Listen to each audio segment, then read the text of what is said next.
So let's discuss the management of CMA for breastfed babies. The good news is that if mom wants to continue to breastfeed, she can do so even if the baby has a diagnosis of CMA.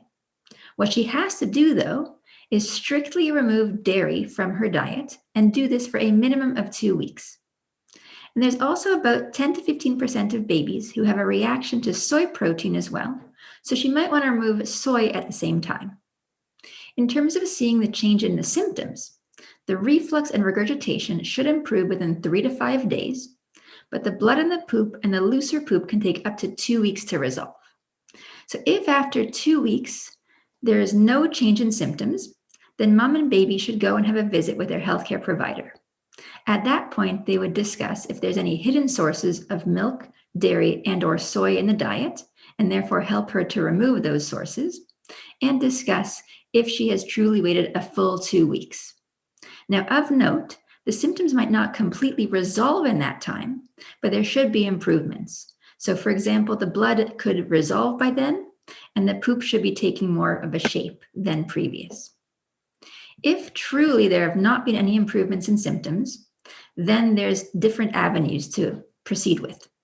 So if mom wants to continue to breastfeed, then in consultation with the doctor and/or the dietitian, other foods can be removed from mom's diet, and there's a list of foods we would recommend her to remove. If mom is happy to change from breastfeeding to formula feeding at this time, then we would go down the pathway of a formula-fed infant. Let's discuss the management of CMA for formula-fed infants. In this case, traditional formulas need to be replaced with hypoallergenic, extensively hydrolyzed formulas. These extensively hydrolyzed formulas have the protein component broken down so that the immune system won't react to it. 2 examples of such formulas that we have in Canada are Alimentum and Nutramigen. Now, just be aware that in this story, you might see brands that say partially broken down protein. However, those proteins are not broken down enough for the body not to react in comparison to the extensively hydrolyzed formulas that are Alimentum and Nutramigen. And these 2 formulas are unfortunately a bit more expensive, but there's usually ways to find coverage for this as sole source nutrition.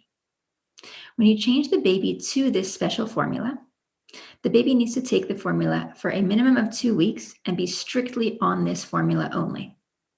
You should expect to see improvement of the reflux or regurgitation in about 3 to 5 days, an improvement in the blood in the stool, and the looser poops that can take up to 2 weeks. If after 2 weeks you really don't see any change in the symptoms, then it's important to go visit your primary care doctor. At the doctor visit, you'll review the symptoms and decide if there truly is or isn't any improvement. For example, you might actually notice the blood has decreased or the poop has become more formed, and this does show there has been improvement with this change in formula. If after a discussion with your doctor, the conclusion is there really is no change, then the doctor would recommend changing the formula again to an amino acid-based formula.